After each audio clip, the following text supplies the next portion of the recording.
Bonjour à tous, bienvenue pour ce nouveau numéro de I Love Eventing, le podcast du concours complet. Et aujourd'hui, pour ce 4e épisode, un invité de marque. Il est plutôt discret sur les terrains de concours, comme ça il n'est pas forcément très bavard.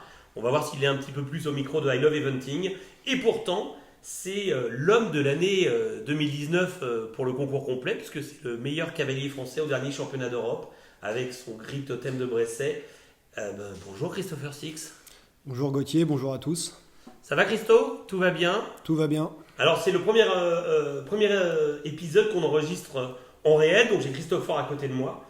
Et puis on va essayer de découvrir un petit peu le quotidien de Christopher et de percer un petit peu plus Christo, qui il est. Donc Christo, avant de revenir sur 2019 et cette très belle saison, et bien sûr avant de parler de 2020, parle-nous un petit peu de toi. Qui es-tu? Quel âge as-tu? Et raconte-nous un petit peu ton parcours de départ et pourquoi tu t'es mis à l'équitation. Moi j'ai 34 ans. J'ai commencé l'équitation à l'âge de 7 ans. Mon père montait comme ça quand il était jeune en tant que cavalier de loisirs. Et puis il m'a inscrit au poney club et de fil en aiguille, la mayonnaise a pris. Et puis premier cheval en demi-pension, un peu de concours. Et puis après monter au niveau amateur. Et puis jusqu'à l'achat de mon premier cheval, Litchi de la Gagne, quand j'avais 20 ans. Quand tu avais 20 ans, alors à 7 ans, tu as débuté où? J'ai démarré à la Licorne, au Val-Saint-Germain, chez Jean-François Laurent. D'accord, donc c'est la première rencontre. Première rencontre, oui. C'est Jean-François Laurent qui t'a mis le pied à l'étrier. Exactement. Et qui t'a donné la passion du complet. Tout à fait. J'ai commencé rapidement à sauter des petits obstacles de cross et tout, et puis ça s'est fait tout naturellement. Et qu'est-ce qui t'a plu tout de suite? Est-ce que tu as suivi naturellement parce que Jean-François était un peu le leader de l'écurie, tu aurais pu t'orienter sur d'autres disciplines? Rapidement et naturellement, tu es venu au concours complet? Oui, Jean-François était cavalier de concours complet. Il y avait un terrain de cross sur place là-bas. Enfin, tout était prédisposé à ce que je me lance dans le complet. Et puis, je me suis jamais posé la question de faire autre chose pour le moment, en tout cas. Donc voilà, ça me plaît, j'ai envie de continuer. Et par rapport à tes débuts, à partir de quand tu as commencé à être vraiment mordu? Au début, tu as commencé, on a compris, parce que ton papa montait à cheval. Tu as testé comme ça? Tu as testé d'autres sports? Alors j'ai fait d'autres sports quand j'étais jeune, j'ai fait du judo, j'ai fait du tennis, mais après tout ça se prenait du temps et puis en fait j'ai arrêté les autres sports quand l'équitation a commencé un petit peu à prendre plus de place dans ma vie. Mais j'ai mis du temps à faire du concours, hein. J'ai pas fait du concours tout de suite, j'ai été longtemps monter 1 heure par semaine et puis vers 15 ans j'ai commencé mes premiers concours club. Premier concours club, la mode Beuvron? Même pas la mode Beuvron. Même pas, t'as pas été faire le championnat? Non, c'était je me souviens, Auvers-Saint-Georges au Bois-Morey, c'était Longvilliers, c'était le Val-Saint-Germain, c'était un petit peu le circuit d'hiver de l'Essonne, des Yvelines, voilà, c'était un peu ma saison de concours. Et en parallèle, tu suis une scolarité Oui, c'était la condition de mes parents en fait, je n'avais pas le droit de partir à fond dans les chevaux, donc j'ai passé un bac, je suis parti à Laval, où j'ai pris l'option équitation pour le bac. Donc j'ai été 2 ans là-bas, j'ai fait ma première terminale. Et après le bac en poche, j'ai fait un BTS Axe, un BTS agricole. Et en parallèle, je montais à cheval à ce moment-là chez Yves Dufresne. Chez Yves Dufresne, je me souviens de cette période, puisque pour la petite histoire, même si tout le monde s'en fout, on a monté un petit peu à cheval ensemble. Parce que j'étais à ce moment-là chez Yves Dufresne. Et Christo, tu n'étais déjà pas forcément un grand bavard. Et déjà, tu avais cette petite volonté. Je me souviens, on avait quelques discussions où je parlais beaucoup, toi un peu moins, mais donc là, tu as quel âge? 18-19 ans? Ouais, par là, 18 ans. Ouais. Tu voulais en faire ton métier et tu avais déjà l'idée du haut niveau? Oui. C'est ce que tu faisais de l'amateur 1? Oui, je faisais niveau amateur 1, c'est ça, exactement. Donc c'est vrai que c'est à cette période-là où j'ai commencé un petit peu à me poser pas mal de questions et que j'ai voulu m'orienter vers ça. Alors je ne savais pas si ça allait être possible ou pas, donc on a travaillé et puis c'est venu petit à petit, quoi. Donc début avec Jean-François Laurent, tu restes une dizaine d'années. Ouais. Début au Val-Saint-Germain, donc là tu écumes tous les complets de la région d'Île-de-France. C'est ça. du Jardy, du Longvilliers, du Val-Saint-Germain. À l'époque, il y avait beaucoup de concours organisés par Jean-François. J'adorais organiser les concours là-bas d'ailleurs. J'étais un gros bénévole. Bouger les obstacles de cross, ça m'amusait presque plus que de monter à cheval à ce moment-là. D'accord, bon, alors c'est bon signe quand tu sais pas quoi faire. S'il y a des organisateurs qui cherchent des bénévoles, il y a Christo qui adore faire du tracteur et bouger des obstacles. Ça sera la nuit par contre parce que. Et après, tu arrives chez Yves Dufresne. Oui. Tu restes combien de temps chez Yves? 4-5 ans. 4-5 ans. 5 ans, ouais, c'est ça. Et c'est là, à ce moment-là, où mes parents ont compris que pour m'aider à essayer de percer, il fallait investir dans un cheval. Et Yves m'a trouvé Litchi de Lagan, qui m'a permis de... Qui est le début de la vraie aventure, Litchi de Lagan. Début de la professionnalisation de ce métier-là, parce que j'ai fait mon premier 1 étoile, mon premier 2, mon premier 3, mon premier 4 avec elle. Enfin, elle m'a fait faire... C'était mon crash test. Hein. Donc, et tu l'as acheté relativement jeune? Ouais, fin d'année de 6 ans. Fin d'année de 6 ans, elle avait tourné avec qui auparavant? Elle avait fait un petit peu de concours avec Edisance. Elle avait fait un peu de concours avec Mathieu Lemoine, je crois, que l'a monté une ou 2 fois. Enfin, elle n'avait pas énorme d'expérience, elle avait fait quoi, 7-8 complets. Et voilà, mais la jument me plaisait. Puis Yves m'a fortement conseillé de partir vers cette jument-là, donc je l'ai écoutée. Elle a des origines prometteuses. Oh bah oui, c'était une Irlande Summer Song. Donc, puis même la mère, déesse de Lagan, Jean Teller et Distance l'avaient montée à assez haut niveau. Donc là, à ce moment-là, tu as 20 ans, tu as Litchi, tu sais que tu veux en faire ton métier. Toi, tu as surtout un bagage d'amateur 1. Ouais. Tu commences peut-être un peu en pro, et encore, je suis... Bah, j'ai commencé à faire de l'amateur 1 avec Litchi, et puis après j'ai pris ma licence pro, et puis... Voilà, ça a été assez vite avec elle parce qu'au bout d'1 an, 1 an et demi, j'étais sur mon premier 2 étoiles à Dijon, je m'en souviens.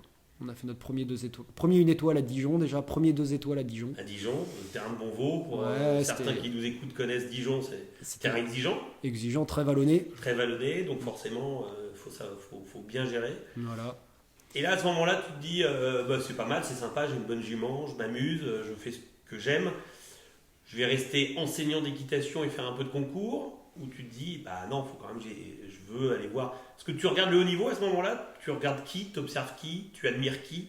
Ah bah oui, je regardais forcément le haut niveau, donc on regarde tous les plus grands, les Mark Todd, les Nicholson et tout ça. Et puis voilà, quand on fait du 2 étoiles, on commence gentiment un petit peu à côtoyer ces gens-là, et puis on a envie de... Ouais, moi j'avais vraiment envie de me lancer là-dedans. Alors après, je savais que voilà, j'avais pas tous les atouts en main pour être sûr que ça perce. Et puis Litchi, déjà ma première rencontre. Et puis après, j'ai fait d'autres rencontres qui m'ont permis de me rendre compte que ça allait être possible. Parce que même si ton papa montait à cheval, t'es pas issu d'une famille de cavaliers professionnels. Absolument pas. T'as un parcours, on va dire, entre guillemets, monsieur tout le monde. Tu as débuté l'équitation, les premiers concours, etc. Puis à un moment donné, il y a eu le déclic, tu dis, moi, c'est ce que je veux faire. Tu achètes ta jument, bien conseillée par Yves, bonne jument, qui trouve aussi le bon cavalier pour aussi arriver jusque-là. Et derrière, ça s'enchaîne. Ça s'enchaîne, ouais. Et tu fais quoi, là, toi, c'est quoi tes journées? T'es où à ce moment-là? T'es plus chez Yves? Non, alors quand j'ai eu Litchi, j'étais encore en BTS, j'étais en 2e année de BTS, donc j'étais à l'école la journée, et puis le soir, j'allais le plus possible monter ma jument, c'était pas très loin, Chartres-Longvilliers, c'est une demi-heure de route, donc dès que j'avais l'opportunité, j'y allais. Voilà. Et Yves m'a fait monter pas mal de ses chevaux aussi, ce qui m'a donné pas mal d'expérience, donc voilà. Ça fait, Et alors là, on est en quelle année pour remettre un petit peu des dates? On est en 2020 aujourd'hui, c'est pour montrer un petit peu le parcours réalisé. Ça, il y a une quinzaine d'années, donc 2005 par là. Ouais, c'est ça, 2005. J'avais 20 ans, donc c'est ça. 20 ans. Et tu t'installes derrière en 2005? Non. Après mon BTS, j'ai été salarié pendant 3 années dans une écurie de propriétaires, pas très loin de Longvilliers, à Bourrier, où j'ai fait mon stage de BTS. Le mec avait des vaches laitières. La thèse de mon BTS, c'était changer la production. Donc je lui ai dit, arrête tes vaches et puis fais de la pension de chevaux. Et puis il a dit, ok, j'y vais. Donc il a suivi mon budget prévisionnel et tout. Et puis... et ta passion. Et ma passion, ouais. Et donc il a enlevé ses 90 vaches laitières. Et puis on a construit des box. Donc toi, à ce moment-là, t'es aussi au cul des vaches? J'ai fait de la traite. J'ai fait la traite pendant mon BTS, ouais, complètement. Et puis à la fin de mon BTS, c'est là où il a modifié son entreprise. D'accord. Donc pendant 3 années, j'ai été salarié là-bas. Les saisons de concours s'enchaînent avec Litchi. T'as d'autres chevaux qui viennent renforcer un petit peu Litchi ou... Ouais, j'ai des propriétaires qui commencent un petit peu à vouloir acheter des chevaux, des petits chevaux. J'ai eu Pirate du Parc, avec qui j'ai fait mon premier mondial du Lion. Bon, on est tombé, mais bon, c'était notre première expérience. En bleu. Voilà. Première Ouais. expérience finalement où on porte la Première, tunique de ouais, l'équipe de France. j'avais fait Bokello une semaine avant et j'ai enchaîné le Lyon. Bah là, ça m'a encore plus donné envie de continuer dans ce voie-là, parce que quand on fait ces deux beaux concours-là, on a envie d'essayer d'avoir un max de chevaux et puis de faire du haut niveau, quoi. Et donc la suite derrière donc tu es resté 3 ans chez cet employeur. Ouais. Et après, tu dis il faut que je vole de mes propres ailes. Exactement. Après, je me suis dit, c'est bon, j'ai pris de l'expérience. J'ai appris aussi à mettre un système en place pendant que j'étais salarié. Et je me suis installé à Limours, où j'ai eu des clients et je faisais de la prestation de service. Donc là, coaching Et monte, et monte exclusivement. exclusivement, mais t'es pas dans ta structure. Non, je À suis pas Limours. chez moi. Les gens payaient l'hôtellerie aux propriétaires de l'écurie, et puis moi, ils me payaient tout ce qui Le était service, voilà, le le service. coaching, encadrement, et puis monter les chevaux la semaine quand les gens Exactement. sont pas disponibles, puisqu'ils sont soit en études, soit ils travaillent. Et là, donc on enregistre cet épisode de I Love Eventing depuis tes écuries à Gazeran. Oui. Donc tu es installé depuis combien de temps? On est dans le 78, hein, donc pour les gens qui nous écoutent, Gazeran, on est à 10 minutes de Rambouillet, Ouais, à peine. à peine. Donc on était à quoi? Une demi-heure du Haras de Jardy? Ouais, c'est ça, 30-40 minutes. Je suis 30-40 à minutes. 10 minutes du Haras de Bory. Enfin, la forêt de Rambouillet collée. C'est assez bien comme lieu, quoi. À côté des autoroutes. À côté Pour des partir en autoroutes. concours un peu plus loin, c'est Exact. assez pratique. Exactement. Et là, tu es à Gazeran depuis combien de temps? Ça fait 4 ans maintenant. Ça fait 4 ans. Et là, tu es chez toi. Ouais, chez moi et chez Chloé, ouais. Chez toi et chez Chloé, ta compagne, qui travaille à côté, mais qui te file un coup de main, qui est partie. Quand on a commencé à enregistrer, elle est partie, elle avait d'autres choses à faire. Voilà. Et comment elle intervient dans ta carrière, dans ton quotidien? Et bah, Parce qu'elle est très présente, on le voit sur les différentes photos, on l'a vu encore au championnat d'Europe l'année dernière, on la sent présente. elle est très présente parce que c'est sa passion aussi. Et puis, elle a connu le haut niveau à mes côtés. Et c'est vrai qu'elle n'est pas du tout dans le milieu parce qu'elle est oncologue. Donc voilà, elle passe ses journées à l'hôpital et quand elle arrive ici, c'est un peu ça. Deuxième journée? Bah non, parce que j'essaye de pas. Voilà, je veux qu'elle soit ici pour son plaisir et pas par des contraintes, mais c'est son échappatoire, quoi. Vraiment, c'est sa soupape de sortie. Quand on voit des malades toute la journée, c'est vrai que quand on a les chevaux pour le plaisir, c'est sympa, quoi. C'est sympa. Donc, t'es propriétaire à Gazeran, 20 box, 20 box. c'est ici qu'est basé le champion. Oui, Donc tous tes chevaux que tu montes en concours, toi, sont basés à Gazeran. oui. Donc les gens nous écoutent, mais moi je peux dire qu'il y a une belle carrière, il y a un beau manège, on en parlait, on a été voir ça tout à l'heure avec Christo. Mais tu me disais que tu faisais les allers-retours avec l'autre écurie, où tu es toujours prestataire. Exactement, j'ai gardé l'écurie à Limours où je suis pratiquement tous les après-midi. Donc je suis à la maison le matin, je monte maximum de chevaux le matin. Donc tu démarres à quelle heure le matin? Parce que quand tu es sur 2 écuries à jongler avec... Ouais, je suis à cheval à 8h. Je suis à cheval à 8h jusqu'à 13h à peu près. Là, je monte dans ma voiture, je file à Limours et puis je monte les chevaux des clients là-bas et j'ai les cours le soir. Et tu as les cours le soir. Et ensuite tu rentres Je à rentre Gazeran, tu ouais. vis à Gazeran. Ouais. Dernier petit tour d'écurie, voir si tout va bien. Dernier petit tour d'écurie ou pas d'ailleurs, ça dépend de l'heure. Mais j'ai des personnes de confiance ici, donc ça roule sans problème, quoi. Donc tu reviens, il est 21h. Ouais. Ce que tu me disais. Donc C'est ça. Ça fait les bonnes journées. Donc tu as combien d'élèves à gérer? Parce que du coup tu fais du haut niveau, mais tu as une écurie à faire tourner à toi, tu as des élèves à encadrer. Tu as combien d'élèves au total J'ai à peu près entre 25 et 30 propriétaires. Donc ça fait des bonnes journées. Oui. On sait tous les propriétaires font leurs petites demandes, leurs petits empêchements, C'est ça. leurs petites choses. Il faut jongler. Chaque journée a son lot de surprises. Chaque journée a son lot de surprise. Après, c'est propre avec les chevaux. Bon, bah super. Donc, depuis 4 ans, tu es là. Totem est là. Tu as combien de chevaux vraiment dédiés à la compétition pour toi, qui ne sont pas des chevaux de commerce, qui ne sont pas des chevaux d'élèves, mais pour toi, pour continuer pas de percer, puisque ça y est, tu as percé, mais pour durer et pour se dire, il y aura forcément un après-totem et puis il faut continuer de former. Tu en as combien là aujourd'hui? J'ai 3 chevaux d'âge. J'ai donc Totem, Hampton qui a pris 8 ans, là, qui a fait très bien le 3 étoiles long de Linière. Et puis j'ai Vanity qui va revenir après une blessure, voilà, qui a fait le mondial en 2016, à 7 ans. Et après j'ai beaucoup de jeunes. J'ai des gens qui ont investi dans des jeunes chevaux, donc j'essaye de préparer la relève. Donc sur la quantité de jeunes, il y aura des bonnes, des mauvaises surprises, et puis voilà. Mais s'il y en a qui veulent jouer, bah ça sera super, quoi. Super. Bon, maintenant, on va quand même parler un peu plus de ta relation avec Totem et de l'histoire que vous vivez tous les deux, que tu vis aussi avec les propriétaires de Totem. Si je ne me trompe pas, Totem était monté auparavant par sa propriétaire, Exactement. C'était une cliente à Limours. à Limours, qui faisait de l'amateur. Qui faisait de l'amateur, ouais. Elle est arrivée de chez Brice Luda elle a commencé ses études sur Paris, donc Brice m'a appelé en me disant j'ai une jeune demoiselle qui vient sur Paris, est-ce que tu peux la prendre chez toi et chercher une écurie de complet. Et puis voilà, elle n'avait pas trop le temps de monter, donc le cheval a été un peu en stand-by. Il était travaillé à la maison, mais il n'a pas fait trop d'épreuves. Et puis après, bah, elle avait carrément plus du tout le temps de monter, donc ses parents m'ont demandé de le récupérer pour le valoriser, de le vendre. D'accord. Et donc là, tu récupères Totem pour toi. Il y a combien de temps exactement? Bah, je récupère Totem pour moi il y a 2 ans et demi. Il y a 2 ans et demi. Alors, j'ai lu deux, trois choses. Elle l'a montée quand même. Elle a été faire jusqu'au niveau international. Une étoile, donc, qui s'appelle 2 étoiles aujourd'hui. C'est ça. Elle a fait le championnat à Linière des À amateurs, Linière, là, le championnat des 7 ans amateurs qu'elle gagne d'ailleurs. qu'elle gagne, de France Complet, qui est Voilà. animé par France Complet. Donc, et c'est derrière où tu récupères le cheval. Non, après il a une année de 8 ans un peu difficile où il a commencé à s'arrêter un peu sur le cross. Donc elle était de moins en moins rassurée, elle est tombée plusieurs fois. Et donc moi je l'ai récupéré. L'année de 9 ans, il a eu une année un peu off parce que c'était la période où il était à Limours mais où il faisait pas trop de concours. Moi je l'ai récupéré réellement à 10 ans, quoi. Et là derrière, l'histoire sport. Tout de suite, vous vous êtes.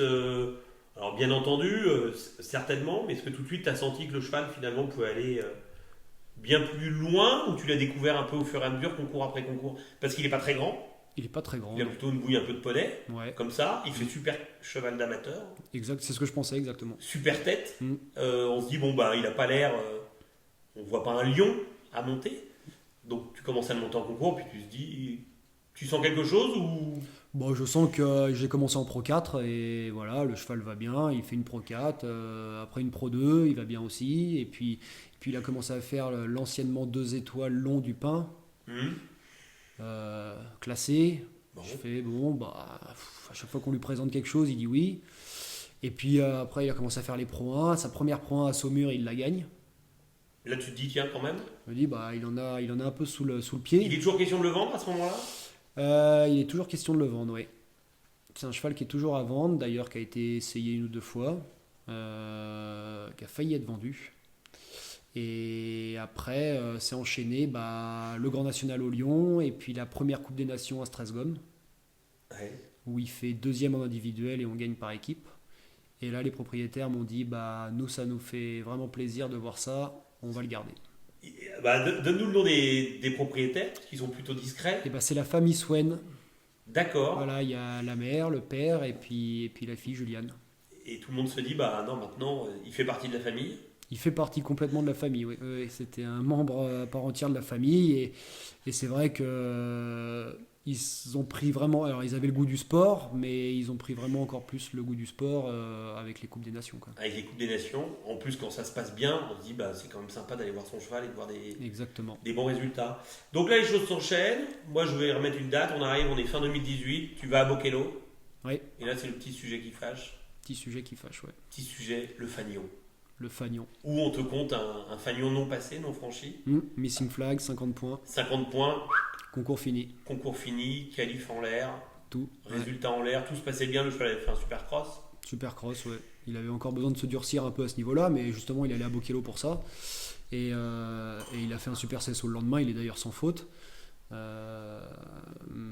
Michel Asrem m'a forcé à partir sur le CSO parce que moi je voulais plier les Plier balls et rentrer. ah oui, j'étais dégoûté. Il a eu raison, bah oui. Ouais, mais T'es comment parce que c'est peut-être le premier coup dur sur une carrière de ta, pour l'instant relative courte carrière à haut niveau, moralement.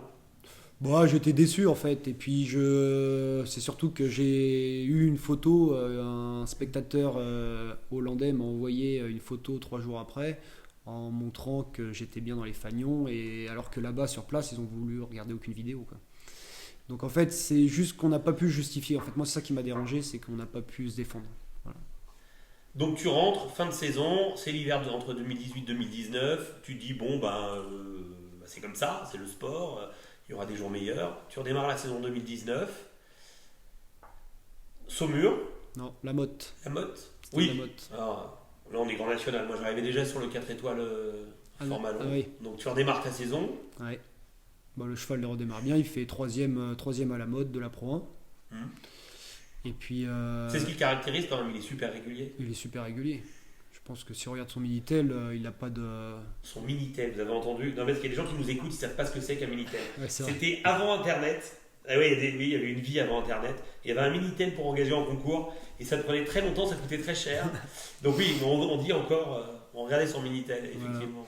Donc c'est un cheval qui est super régulier. Sur le dressage, il est sage. Sur le cross, il a toujours été sans faute. Et puis sur le CSO, je peux compter peut-être sur les doigts d'une main les barres qu'il a fait. Donc je lui fais entièrement confiance quand je rentre en piste. Donc quand tu démarres la saison 2019, c'est quoi l'objectif? Est-ce que tu as quand même le championnat d'Europe dans le coin de ta tête? Tu te dis, il va falloir que je me requalifie, il y a du monde sur la ligne de départ, je suis peut-être pas encore assez, le couple on n'est peut-être pas encore assez mature. Comment tu abordes cette saison 2019? Alors je me dis qu'il faudra faire le mieux possible et que la cerise sur le gâteau, ce serait le championnat d'Europe, mais j'étais pas parti bien en tête là-dessus. Déjà parce que j'étais pas qualifié, pour commencer, en me C'est une disant bonne raison. voilà, les formats longs, je vais en faire un, donc j'ai une chance pour me qualifier. Donc soit je me qualifie, après on peut y penser un peu plus, si je me qualifie pas, c'est plié. Donc c'était soit Brabham, soit Saumur. Thierry m'a dit d'engager Saumur, j'ai engagé Saumur et puis il s'est qualifié. Donc derrière, tu commences à y penser. Après Saumur, on commence à y penser, ouais. Surtout que juste avant Saumur, il avait fait deuxième de la Pro Elite à Pompadour, juste derrière King, donc c'est assez plaisant. C'est assez plaisant, derrière un couple champion olympique, on se dit quand même on est dans le coup, quoi. La partition, elle est bonne, on la récite bien. Voilà, et en fait, il monte des preuves, mais il fait toujours les mêmes résultats que sur des niveaux plus bas. Donc voilà, oui, forcément, on commence à y penser, mais je me suis pas trop pris la tête avec ça, en fait. J'ai continué ma saison, et puis jusqu'au moment où... Alors derrière, tu vas avec sa chapelle, Ouais. où tu fais pas un cross extraordinaire. Non, T'en conviendras, je suis assez content parce que tu l'as dit dans une interview, alors que tu avais ton fan club sur internet qui te défendait, tu fais pas un cross très extraordinaire, mais tu es blessé. j'ai vécu un cross assez désagréable. Parce qu'Aix-la-Chapelle, c'est aussi un monument du sport équestre, quoi. Qu'on a à Aix-la-Chapelle, C'est un monument, c'est vrai que c'est... on a envie de bien faire, on est entouré par des cracks cavaliers de complet, de dressage, de sauts d'obstacles, des voltigeurs de top niveau, des meneurs. Ouais, puis c'est un cadre hors norme, quoi. J'avais jamais fait un concours dans un cadre comme Aix-la-Chapelle, quoi. C'est électrique. C'est électrique. Ça met un peu la pression. Quand tu arrives là-bas, Ouais, ça met un peu la pression. Pourtant, toi, tu es quand même très froid, très calme. Ouais, mais le impressionné par contexte, on n'a pas, nous qui avons de complet, l'habitude de courir dans ces ambiances-là. Donc c'est vrai qu'au jour d'aujourd'hui, je retournerai avec sa chapelle, j'irai pas avec le même état d'esprit, quoi. Donc là, tu cours avec sa chapelle, tu es un peu blessé, en tout cas, tu n'es pas à 100% de tes moyens. J'ai failli pas y aller surtout. Tu as failli pas y aller. J'ai failli Ce pas qui y aller. aurait changé toute l'histoire derrière. Ça aurait Si tu n'avais changé. pas fait avec sa chapelle. Et j'en avais conscience. C'est pour ça que je me suis forcé à aller C'est avec sa évident. chapelle. Et oui, je me suis fait une grosse sciatique 10 jours avant de partir. Je m'étais jamais fait mal au dos de ma vie. C'est la première fois que j'ai eu mal au dos, mais je ne C'est pouvais- l'âge, ça. C'est quand on commence à. Ouais, exactement, c'est ça. En tout cas, je plains les gens qui ont mal au dos souvent parce que je ne pouvais même plus marcher, quoi. Donc pas monter à cheval, impossible. Donc c'était les personnes qui travaillent pour moi qui montaient le cheval et j'ai réussi à ressauter le lundi et avant de partir avec sa chapelle, on est parti le mercredi. D'accord. Donc tu fais avec sa chapelle. Tu fais quoi? Une barre sur le concours? Ouais, 4 points sur le concours. 4 points sur le concours, ce qui est plutôt inhabituel de la part du cheval, mais on est avec sa chapelle, c'est dans le grand stade. Grand Il y stade. a quand même 40 000 sièges, alors ils ne sont pas forcément tous pleins pour le CSO du complet, mais on arrive quand même dans un stade. C'est autre chose que dans sa carrière chez soi ou sur un concours, il n'y a pas grand monde. Le cross, on sent qu'il y a de la difficulté, que tu serres les dents, que c'est pas fluide, mais tu es sans faute, tu vas au bout. Oui.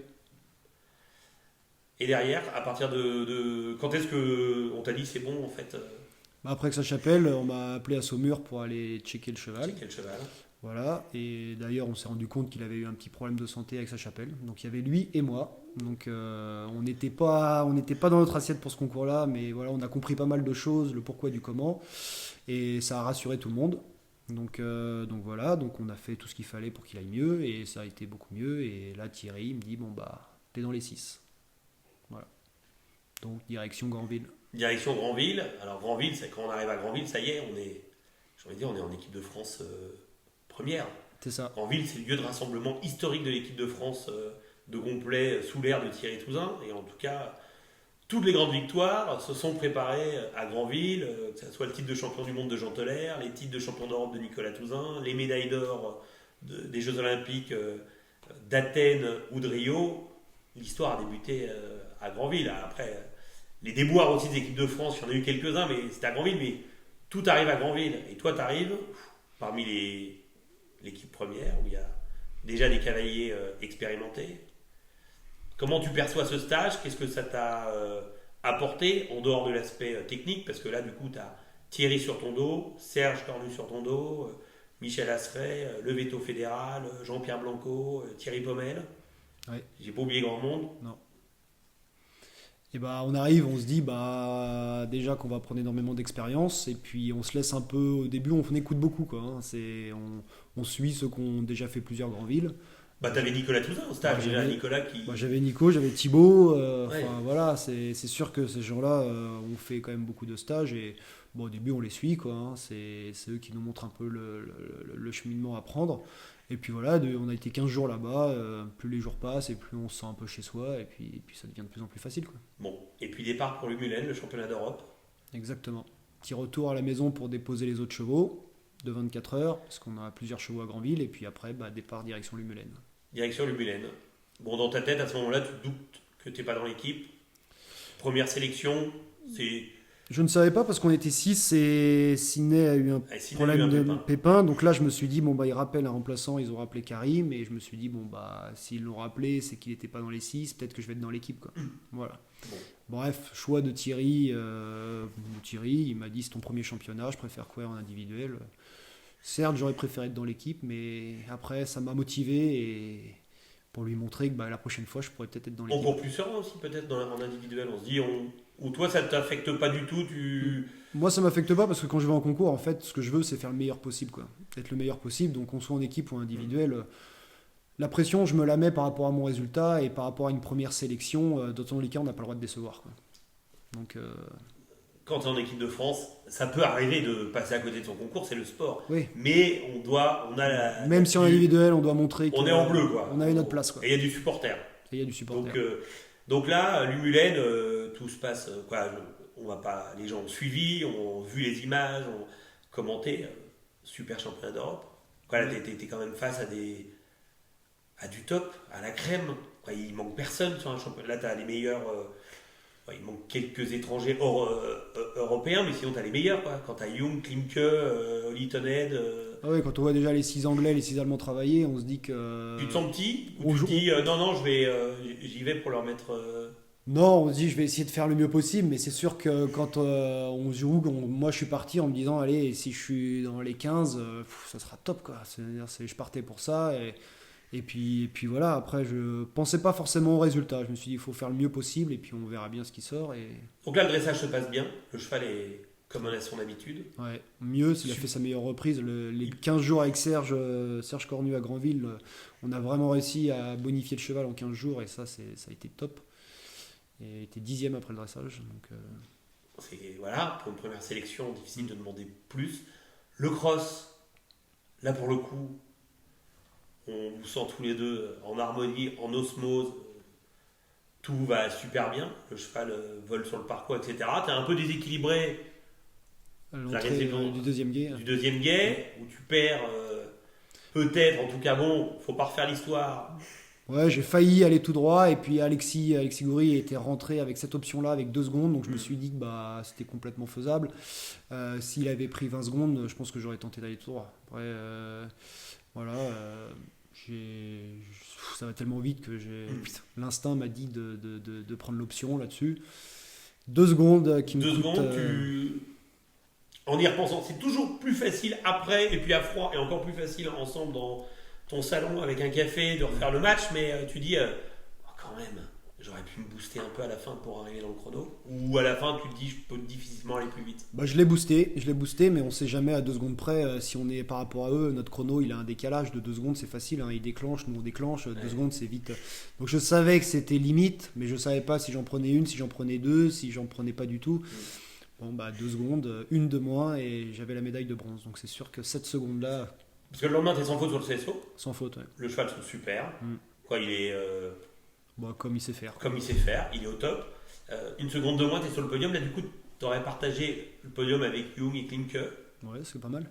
C'est pas mal. J'accepte d'être sur la 3e marche, y a pas de souci. Bon, voilà, c'est ça. Sachant que Jung, on peut presque le mettre hors concours. Il devrait plus être dans le classement tellement il est un peu rageant. Oui, il a fait 4 points quand même. Il a fait 4 points quand même. Hein. Ouais. Ça sert à rien de sauter 1m60 tout l'hiver Voilà, c'est ça. pour faire 4 points sur 130. Hein. Exactement.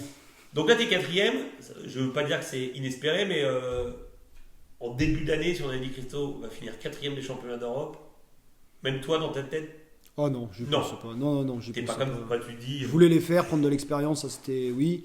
Après, de là à faire cette perf-là, non, je pensais pas. Après, ça vient récompenser, j'ai envie de dire, 20 ans de travail. Oui, c'est sûr. Ah bah oui, c'est sûr que c'est un moment. Quand on passe la ligne d'arrivée du CSO, on respire un gros coup et puis on se dit ça y est, c'est fait. Et puis quand c'est bien fait, c'est encore mieux, quoi. Donc 4ème, on rentre du championnat d'Europe, bah, la vie reprend son cours, et puis on commence déjà à regarder la saison d'après, etc. Et maintenant, parce qu'avant, tu étais l'outsider. Après, tu étais Le petit t'arrives, nouveau. quoi, t'es le petit nouveau, on Petit t'attend nouveau. pas, donc on Ouais. fait une perf, ah, super. Maintenant, tu arrives en concours, que ce soit en France ou même à l'étranger, bah, t'es plus le petit nouveau, quoi. C'est quand même le couple qui a fait 4ème des championnats d'Europe, donc les gens vont se dire, ouais, il parle pas beaucoup, mais on l'a vu à Lumulène, il se débrouille. Comment tu abordes cette saison? Bah, j'aborde ma saison un peu différemment de l'année dernière parce que là, pour le coup, j'ai vraiment comme objectif Tokyo, comparé à la dernière où c'était la cerise sur le gâteau. Donc là, j'ai vraiment envie de mettre le paquet pour aller aux Jeux Olympiques. J'ai le cheval qui est là, il est prêt, on est en forme tous les deux. Les prochains, c'est dans 4 ans et on ne sait pas ce que j'aurai sous la selle dans 4 ans, donc je veux tout faire pour y aller, quoi. Et les propriétaires ont gardé le cheval. Et oui, ça a été aussi, ça a été un peu fou parce que forcément, au retour de Lumulène, On peut imaginer. le téléphone a sonné plusieurs fois sur des sommes complètement indécentes et les propriétaires ont tenu bon. Donc déjà, je les remercie beaucoup et puis C'est top. Bah, Ouais, c'est les amoureux du sport. Donc c'est un peu la magie du complet quand même. Parce qu'on Ouais. a vu une belle aventure comme ça. oui, c'est pour moi au retour de Lumilène d'ailleurs, je me suis dit ça se trouve c'est mon dernier concours avec. Et voilà. Donc ils ont tenu bon, donc c'est génial. À saluer. Mm. Donc là, d'abord de la saison, clairement, l'objectif c'est Tokyo. Alors vous êtes plusieurs sur la ligne de départ pour aller à Tokyo. Il y a 3 vraies places. Ouais. Il y a 4 chevaux qui partent à Tokyo. Mm. Mais il y a 3 vraies places. Il y en a 3 qui seront sur le rectangle de dressage. C'est un nouveau format. Il y a plusieurs couples performants, hein, tant mieux. C'est-à-dire que le complet français n'est pas que dépendant de 2-3 noms comme ça peut être le cas dans le passé. Mais on a plusieurs et puis des jeunes qui commencent à tenir la route. Il y avait le stage équipe de France dernièrement à Saumur. On a l'impression que ça s'est bien passé. Là, tu vises Tokyo. C'est quoi ton programme pour préparer le cheval? Bah, mon programme, donc on a discuté avec Thierry, c'est de faire, il va commencer à Saumur la semaine prochaine, Pompadour et Vittel. Et Vittel. 3 concours. 3 concours. Après, s'il y a besoin d'en caler à 4ème, on le fera. S'il n'y a pas besoin, on reste sur ce premier plan, quoi. Et donc l'objectif, donc c'est le Grand National. Tu fais équipe avec quelqu'un? Ouais, bah, vu que je connaissais pas mon programme, mais vu que je suis parti sur ces 3 étapes-là, bah, je fais équipe avec Lionel Guillon, comme on a pu faire il y a... On n'a pas parlé de Lionel. Bah, Ouais, tu as fait c'est vrai. l'écurie Grand National assez rapidement avec Lionel qui t'a un peu pris sous son aile. Ouais, Lionel m'a pris sous son aile bah, il y a maintenant un moment parce que c'était avec Litchi et j'allais monter régulièrement pendant les 3 années où j'étais salarié justement. Tous les lundis, c'était mon jour de repos. Je prenais mon petit camion, mon vent, j'allais là-bas avec 3-4 chevaux et puis je passais la demi-journée à prendre des cours avec Lionel. Donc c'est un peu mon mentor. Quand j'ai un doute, quand j'ai une question, je l'appelle. Et Tu puis, continues d'appeler Lionel. Ah ouais, tout le temps. Tout le temps. C'est un truc qui m'angoisse, un truc qui me stresse. Je sais qu'il est posé, il a l'expérience, donc il va savoir bien bien me conseiller, quoi. Donc l'objectif c'est Tokyo. On va pas faire le match avant le match. On va laisser la saison se dérouler et puis arrivera ce qui devra arriver au moment des sélections. Tes autres chevaux, tu vises quoi avec eux cette année? T'as qui d'autre? Est-ce que dans l'écurie tu te dis tiens j'en ai un pour Paris 2024?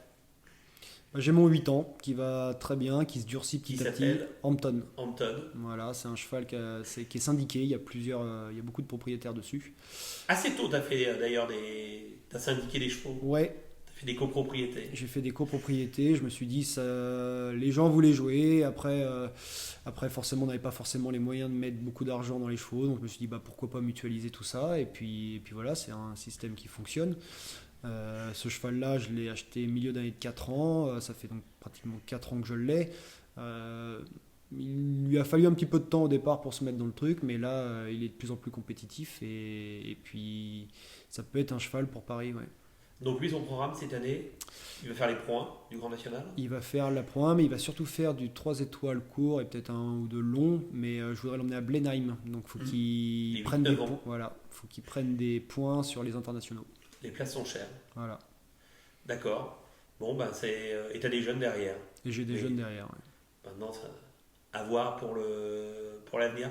Pour te préparer sur cette saison, alors il y a la préparation technique, on en a parlé, à Saumur, etc. Est-ce que tu fais de la préparation mentale? Non, je fais pas de préparation mentale. J'en ai fait un petit peu. J'ai fait quelques séances avec Karine Camboulive. Il y a déjà un moment de ça. Ça m'a permis de débloquer certaines situations. Au jour d'aujourd'hui, je suis pas contre. J'en ai pas eu forcément le besoin pour l'instant. J'arrive à avoir la tête assez froide. Je me fous pas forcément trop la pression au concours. Donc, mais bon, cette année est une année un peu hors du commun. Donc peut-être qu'il faudra que je revoie ma position. Et alors à long terme, tes objectifs, tu veux faire du haut niveau jusqu'à 60 ans, tu as envie d'avoir 10 chevaux de 5 étoiles dans tes écuries, tu te vois comment dans 4 ans, 5 ans, 6 ans? Quel autre rêve tu as envie de réaliser si tu en as? Oh oui, j'en ai plein. Forcément, si on a un cheval tous les ans pour faire l'échéance de l'année, c'est génial. J'ai Burghley, j'ai envie de courir Burghley, j'ai envie de courir Babington, j'ai envie de courir ces beaux concours-là. J'ai déjà couru Pau et Lumulène, mais voilà, j'ai envie de. Moi, je me lève le matin pour faire du concours, donc on me coupe le concours, j'aurais pas la même motivation de monter à cheval. Merci Christo. T'arrives à faire autre chose en dehors de monter à cheval, de donner des cours, d'aller en concours, de passer l'air sur la carrière et de tout ça? T'as d'autres passions? En dehors du cheval? J'adore le ski, j'aime bien prendre une semaine, on se prend une semaine de vacances avec Chloé pour partir au ski, j'adore ça. Et puis j'ai pris la bonne résolution cette année, depuis le 1er janvier, de courir au moins 2 fois par semaine. Ah, de courir? Voilà, j'ai un tapis pour les chevaux, je cours sur mon tapis. Ah, tu cours sur le tapis des chevaux? Ouais. Tu vas pas dans la natte, pourtant t'es dans une Ah non, mais là, c'est la gadoue. Voilà, c'est la gadoue. Avec les bottes de pêche. Voilà, c'est ça. Et puis je cours là, il fait nuit à l'heure où je cours. Donc au printemps, j'irai courir dehors. Mais là, pour l'instant, je me mets un petit peu de pente là, et puis hop, on court. Tu cours combien de 40-45 minutes. Ah, quand même. Pour rester affûté, bien, etc. Ouais, pour anticiper ton éventuel problème de dos. Ouais, on m'a dit déjà qu'il fallait vraiment bien se muscler pour pas que ça revienne. Et puis voilà, je me prépare gentiment. On prépare les chevaux, mais je pense que physiquement, nous aussi, il faut se préparer. Donc voilà.